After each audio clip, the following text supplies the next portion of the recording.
And joining us is Five on Your Side Chief Meteorologist Scott Connell. We don't usually have a weather segment, Scott, but today and this time of year, I think it's a good time to talk about this. You're on the front lines of not just weather forecasting, but putting out warnings and watches. You don't go back to 1925, but you've been in town doing this for quite some time. Over 30 years. And we've seen tornadoes in that time even hit in the metropolitan area. You know, you look back at the Good Friday tornado that hit in Bridgeton and went through the airport, through North County, across the river into Illinois. That was an EF4 in Bridgeton. At the airport, the damage was EF2. But, you know, it just goes to prove St. Louis is not immune from seeing a large damaging tornado. They can and probably will happen again in the metro area. We think of the spring as severe weather season, tornado season. It's not wrong, but it's also not quite right, is it? We get our peak in April and May. That's when most of our tornadoes historically have happened. But you also look January 31st. You know, we had the big tornado down in southwest St. Louis County. That was a bad tornado. You've had tornadoes in February.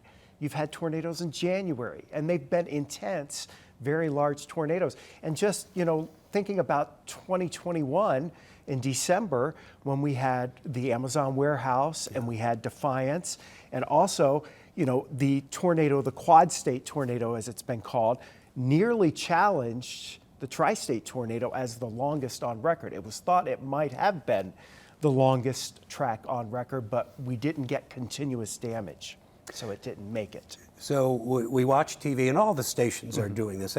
All the stations, I think, have, except for us, have a weather department, because this is important work. It's steady work. People tune to you to find out what's going on. But let's go back 30 years.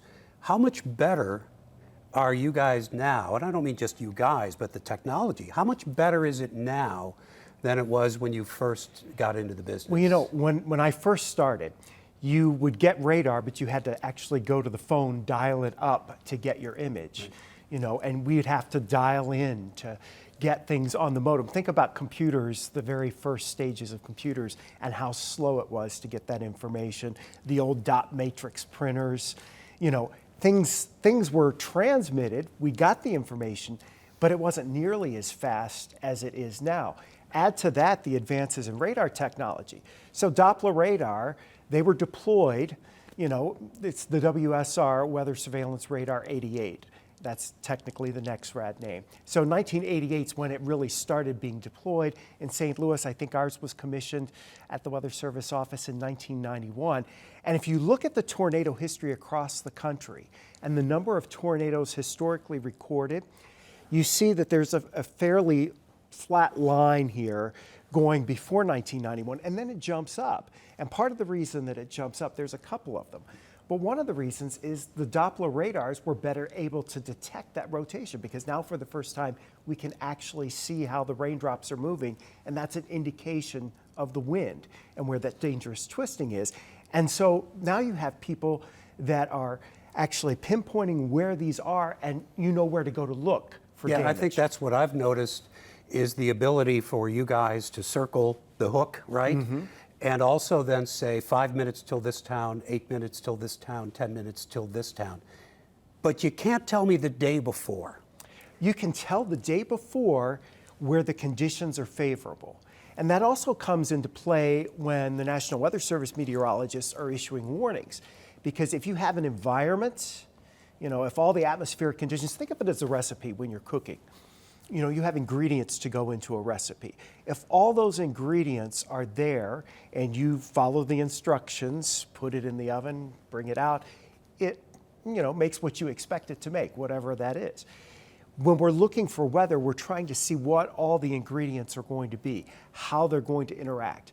We can see that they're coming together and in general proximity, but whether they're going to actually come together in any specific storm, you really don't know until that storm gets going. And what the Weather Service will do a lot of times when they start seeing circulations developing on the radar screen, if that environment is favorable and it looks like all the ingredients are there, then they know that storm is most likely going to become even more intense, and they're more confident in issuing a tornado warning and certainly a severe thunderstorm warning to at least get the heads up and, get that message out. Being in Missouri, for those that live in Missouri, it's the show me state. So there's that tendency to, well, show me, I want to see it. Yeah. Well, that's the other thing is with all this technology, in the same way I was thinking, is sort of like medical technology, being able to detect so many things that might be wrong that you have to follow up. There's this idea that, I'll admit, I hear the siren and I think, well, that's for the whole county. Mm-hmm. So let me go out and look. Is it our part of the county? So is there a problem, you think, or perhaps a challenge getting to put out the right number of warnings and to get people to not ignore, oh, it's just another warning? Well, I think the one thing we all need to be is weather aware. When those ingredients, when we can see a day, 2-3 days ahead, hey, things are coming together where there may be storms. So on those days, you want to have it in your mind that, something may happen and you want to kind of stay in tune with what's going on. For most folks, you've got apps on your phones, you have the government alerts. So if you're in the Polygon and a tornado warning is issued, your phone's going to go off. Now, just a couple of weeks ago, we had storms roll through the bi-state area, and there were a couple of tornado warnings. They were not those supercell big storms. It was a line, and we see embedded little circulations along that line, and they tend to produce quick spin-up tornadoes. So the tornado warnings were pretty small, but like you say, all of St. Charles County's sirens went off when it was only a small part of the county that might be impacted. But that's your cue to find out what's going on, check in on TV. Has your radio on? Do you have radar? Just staying informed. And don't go outside and look for it. Well, one thing, if it's sunny right where you are, you've got storm chasers too. The other thing that's helped with the number of tornadoes being reported is now we have hundreds of people that years ago we wouldn't know a tornado touched down in a field in the middle of Kansas. Now there's 15 people with cameras, honed in on that storm. Yeah, so it's still important to have people out there eyeballing this, right? Yeah, and we have storm spotters, yeah, sure. Throughout the St. Louis area. We have our weather watchers, and they're very vital. The ham radio operators have been around for a long time, very vital in getting that information to us. And we're all interconnected. Emergency management, the National Weather Service, all of the media partners. We make one big team trying to keep people safe.